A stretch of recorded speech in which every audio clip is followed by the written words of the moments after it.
The Morning Dump from Hurrdat Sports with Andrew Rogers and Damon Benning.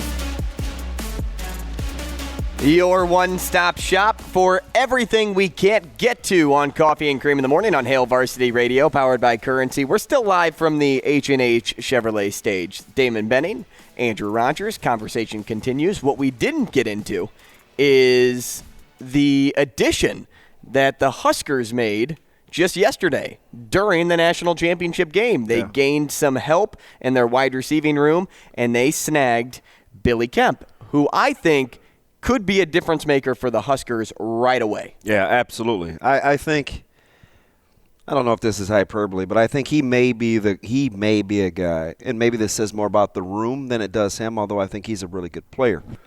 I think he immediately becomes wide receiver one. I couldn't agree more. I think he takes over the Trey Palmer of last year. He may not be Trey Palmer, but he takes over the status of Trey Palmer. So Trey made up 40% of the Huskers' receiving yards last year. He also led the team in catches by 40+. He had 40 more catches than Marcus Washington, who came up second. And he had over 50% of the receiving corps' touchdowns. So when I sat back yesterday and thought, who could emulate Trey Palmer? I've been asking a lot of people, and you know that. I asked Sam McEwen yesterday. I asked Brian Christopherson last week. I said, who can emulate Trey Palmer? I don't know if anybody can, now that I really sat back and reflected on it. Like, can there be another Trey Palmer? But you can get close. And Billy Kemp is the guy that is closest to that when it comes to emulation. His experience, for one, the way he plays the game. The only thing he's missing is the overall build that matches up well with a guy like Trey Palmer. But everything else translates nice to what is needed to get Palmer production. He was also the main punt returner at Virginia. The thing that separates him and Trey initially was his involvement in his previous team, though. Because when Trey left LSU, he was, top 3 in receiving there, like 300 yards, something like that.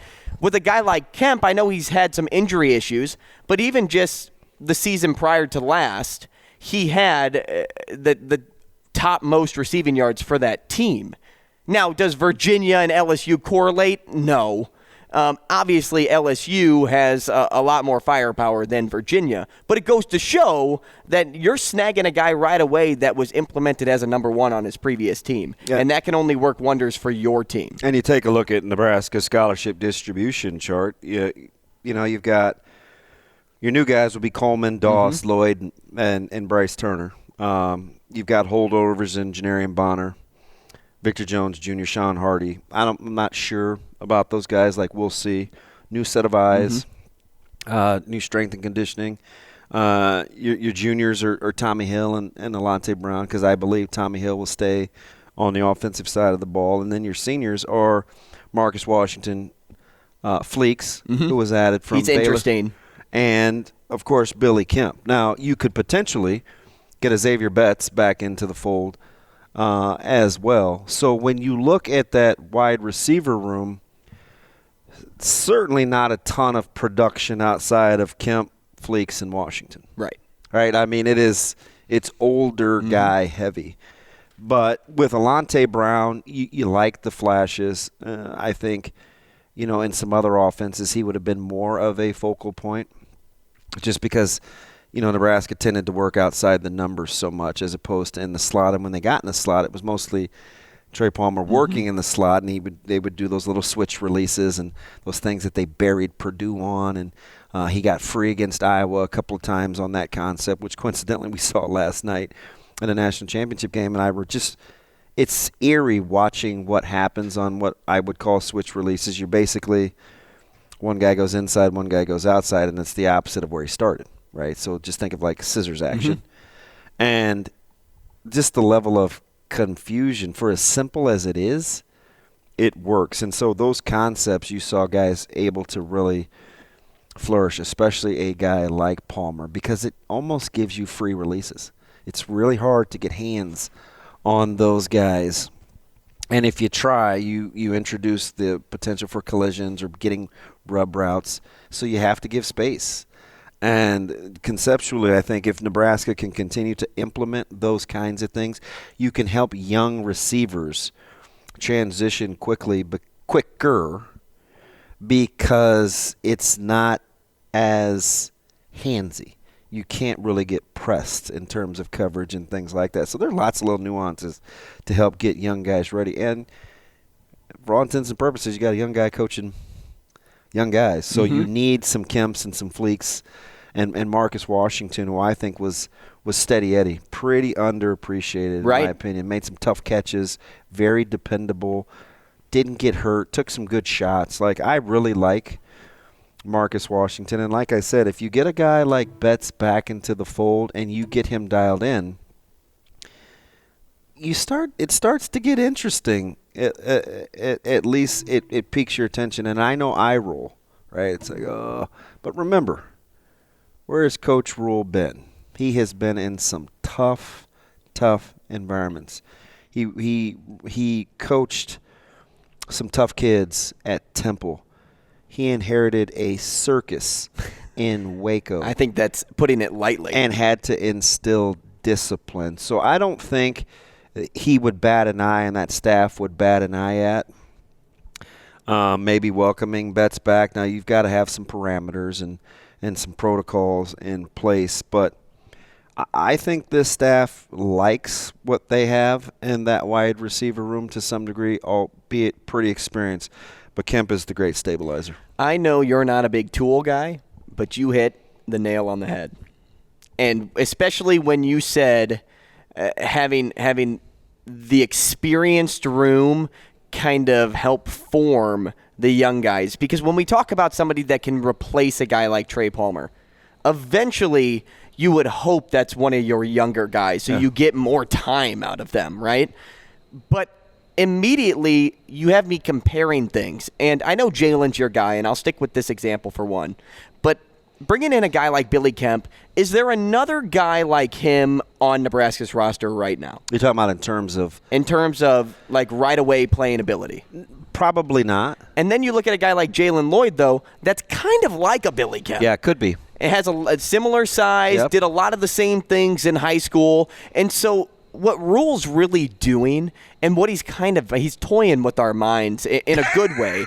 What he's really doing is matching things up and creating this sort of fraternity, right? Hey, you're going to be a big for this recruit. Hey, you're going to watch over this guy. Hey, you're going to kind of oversee these three people, and which is why I like Fleeks, because he's experienced and he's worked with McGuire, and I like Marcus Washington because although he's a tough guy, Marcus Washington is no nonsense. He's a St. Louis kid, too. East St. Louis. Let's be specific. Well, right? he went to Trinity. Yes, he did. Not as far. But guess what? But guess what? You can't take out of the kid, right? Like Marcus Washington is a real one. So when it goes to being a pro's pro and being in that wide receiver room, I think those three guys will really help set the pace. Because remember, with a Coleman and a Doss and a Lloyd and a Turner, you've got some young, impressionable folks. And it goes right along. You talk about hitting the nail on the head. Maybe you just did, right? Because what do I always say? Head coaches coach coordinators. Coordinators coach position coaches. Position coaches coach players. If you subscribe to that theory of family taking care of family, the older guys will take care of the younger guys and model the behavior to get the desired outcome you want. I mean, Kemp's a big addition. And again, no disrespect to Washington because I'm a big fan, maybe more than most, just because, I mean, I see them all the time, and I know what they go through, and I know TP was the guy, and Washington just went about his business. Sometimes he didn't get the targets he needed or wanted and stayed the course. I'm a big Marcus Washington guy. And I don't know if you saw, I'm sure you did because you live on Twitter kind of like I do. I'm sure you saw Mazuka retweet Billy Kemp coming to Nebraska with a little red drop. Old school Scarface. Is his mind playing tricks on you? Mm-hmm. And this, for those that remember, offensive line play has been a huge need for the Huskers. And not to say that what happened last year couldn't couldn't rebound, right? Because there are some guys on that offensive line right now that could have better years than they did last year. But you're also trying to it's a huge desire to go to the portal and grab a guy that is flourishing and take him and implement him right away into your program. You already did that with Scott, so you have one. If you could do that with Mazuka next, who is based on his retweet, he could just be toying with my mind here too, but based on his retweet, seems to have a lot of interest in that Billy Kemp move to Nebraska. And then you have a guy like Rouse who's supposed to make his announcement tomorrow. And all of a sudden you feel pretty good. And you're in the top 3 for both offensive linemen right now. Grabbing at least one, you're feeling pretty confident in yourself and your ability to know, like, hey, Casey didn't have a lot of time last year. If we get 1, maybe 2 extras on the O-line, do you know what you just did? Yeah. You opened up more than just Casey. You opened up the running lanes for your guys. And we already talked about Norelli, Ben Scott, Corcoran, Benhart, Piper, who came along late. You get Teddy Prohaska back. Like I said, there's other guys there. And you get Latovsky, who played last year as well. It all of a sudden, I'm not even going to say position of strength because it has to play out, but at least on paper, looks significantly better than it has the last couple of years. And it's the same thing we just talked about with wide receivers. They did a phenomenal job hitting the high school scene and grabbing linemen on both sides of the ball. They did. And now what you need to do is match them up with an experienced player and bringing in experience to work with right now. You're not going to throw a Maverick Noonan in right away. Maybe you do. I mean, he's probably good enough to make a case for himself right away. Yeah, who am I? Think about how much better he'd be to learn from somebody that's been doing it for a longer period of time. And there's plenty of other names out there. That's just the name that would just popped into my head right now. But finding that so-called fraternity structure, the big to the little, I think that's a very strong point of emphasis for Matt Rhule right now. Yeah, we'll see how it goes. I'm pretty excited. I don't know how you can't be. I mean, like we talked about on the show, early signing period, as much as it is kind of like we're having trouble wrapping our heads around, the college football calendar. But in a way, it is helpful for us to kind of put the puzzle pieces together ahead of next season. At least you can kind of see it without having to, squint. Mm-hmm. You can kind of see how they And Matt Rhule makes it really easy to see, too. Yeah, he's a straight shooter. He's – along with Marcus Satterfield and Tony White and everybody else. He's had some difficult jobs. And it's music to my ears because it's what I've always said the last, 16 years I've been doing this is you need a grinder. You need a grimy grinder by nature because that's what this is, a grinder job. And you have to fight. It's once and it needs to spoil you as a head coach because of all that comes with it, the fanfare, the accolades, the resources, the amenities. It's easy to kind of get caught up. That's why the core of your DNA, you need to be a grinder. Things can change ahead of tomorrow, but something that I want to maybe give a little teaser to, and if we don't touch on it on the show, we'll try to touch on it on Morning Dump. And it was something I was thinking about last night. Is this Casey's offense or is this Jeff Sims' offense? Because based on Marcus Satterfield's thoughts, or at least what he shedded light on in his press conference was he wants to create an offense with a quarterback run component. I'm going to leave it at that. We're going to table that. We'll talk about that tomorrow. I also want to talk about the idea of rebuilding culture and how easy and how difficult it is to do. Good one. I know a little bit about that.